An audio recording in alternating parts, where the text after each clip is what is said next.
GDP per capita is often used as the standard for measuring a country's economic health. But does a high GDP per capita always mean a better quality of life? Let's find out. First, what is GDP per capita? Well, GDP represents total market value of all final goods and services produced within an economy during a period of time.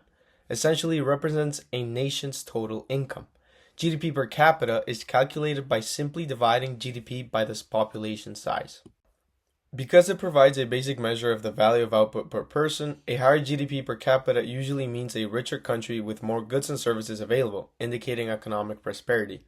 But it is not always the case, mostly due to its lack of including a number of factors to the calculations, some of which include leisure time, because if everyone worked 24/7, 365, GDP per capita would go up, but with no time for leisure, living standards would go down. Home-based activities. GDP only accounts for market-based activity and does not account for the impact of household activities that impact the satisfaction and well-being of a person. Environment. GDP does not take environmental health into account. Elements like air and water quality may be bad, thus decreasing overall living standards, while not affecting GDP. Social issues. GDP does not include social problems into account. Factors like violence or drug addiction lowers well-being, but GDP ignores these problems. Income inequality. So if GDP is increasing but the wealth is concentrated among just a few people, the GDP value will be skewed, showing higher prosperity than there actually is. Russia is a good example of why GDP per capita measurements might be misleading, as it has a relatively high GDP per capita and is growing by 3% each year. However, this number does not represent well-being accurately, mainly because of the poor public services and the fact that wealth is concentrated in only a few hands.